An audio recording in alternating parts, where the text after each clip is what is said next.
Uma obra de ficção, em segundo lugar, penso eu, tem que ter razões, articulações. As razões aqui são as das guerras napoleónicas. É claro, pode não estar nenhum francês na sala, mas mesmo que não esteja, talvez mais do que invasões francesas, são até invasões napoleónicas. Porque verdadeiramente aquilo que se trata é a invasão de um país por um império.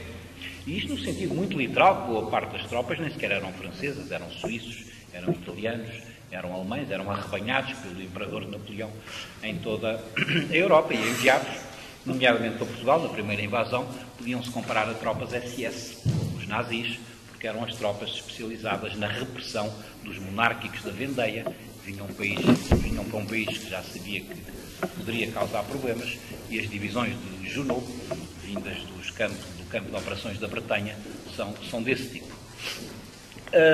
Então as razões que permeiam um livro, que às vezes o tornam, penso eu, até um bocadinho pesado, erudito, a minha editora, a Clara Capitão, aqui presente, e a quem se deve boa parte dessas discussões, bastante ajudou às vezes a tirar essa barba, esse excesso de erudição, mas que era importante para dizer que o livro tem estas razões.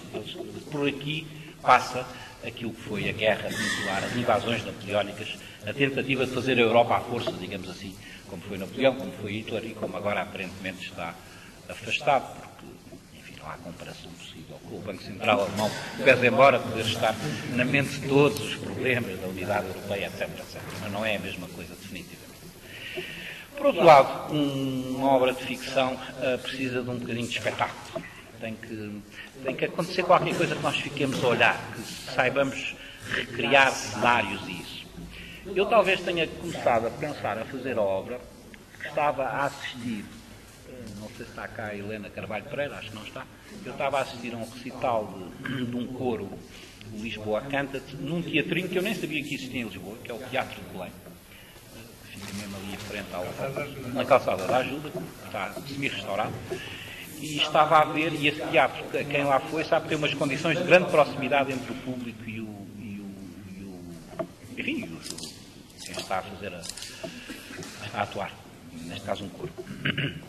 E é curioso que foi aí que eu tive a ideia para começar o livro, que começa com uma cena de ópera, aliás, uma ópera conhecida, uma ópera de Marcos Portugal, um dos nossos grandes músicos, de alguns o maior músico português, enfim, certamente do período neoclássico.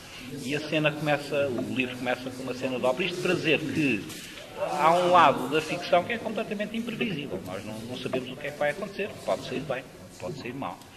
E significa que eu tentei trazer para esta obra também personagens e preocupações da altura, da ópera, da poesia.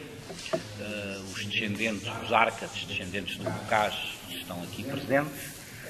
Dos sermões religiosos, quem for ao Café Nicola, além, naturalmente, do Bocage, vê um personagem muito conhecido, que é o Padre José Agostinho Macedo, gordo, com a sua sotaina, que tinha tudo menos de padre, mas realmente tinha sido reduzido, como se dizia, ao estado secular, pertencia a uma congregação religiosa, tinha sido expulso. Enfim, a vida dele é uma coisa espantosa. Teófilo Braga tem um grande livro. Teófilo Braga que está nas antípodas ideológicas do Padre Agostinho Macedo, como calculam, mas tem um grande livro de elogio. E personagens como esses vêm para o livro, como vem Domingos Sequeira, por exemplo, ou o próprio Marcos Portugal, ou como no segundo volume virá a Goya, por várias razões que têm a ver, ou as comunidades judaicas, enfim, espero lá chegar. Então, isso é preciso criar espetáculo. E um quarto ponto para fazer ficção é a questão da palavra. Nós estamos numa época cheia de discursos.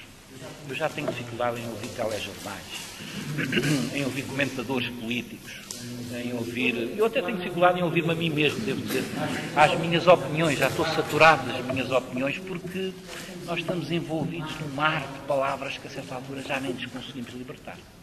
Ora, a literatura deve ser a palavra. A literatura deve viver uma certa perfeição e de um esforço para ir à procura da palavra que não podia deixar de estar lá, que é o contrário do discurso, do diz, do jornal, daquilo que é efêmero. Bom, isso é uma tentativa que tem que ser feita. Qualquer autor de uma obra literária é o primeiro insatisfeito com a sua obra. Talvez o primeiro insatisfeito seja o editor, que tem que refazer eventualmente as versões, mas pronto, o autor é com certeza o primeiro dos insatisfeitos, porque esta procura da palavra é tão rigorosa em literatura como para um cientista é procurar a fórmula, ou como para um juiz é encontrar a sentença, ou como para um militar é definir o plano de operações. Nada pode falhar. E quem está de fora só gosta de um livro se percebe que ele vê-se esforço. E eu tentei ir à procura da palavra certa também, nesse sentido.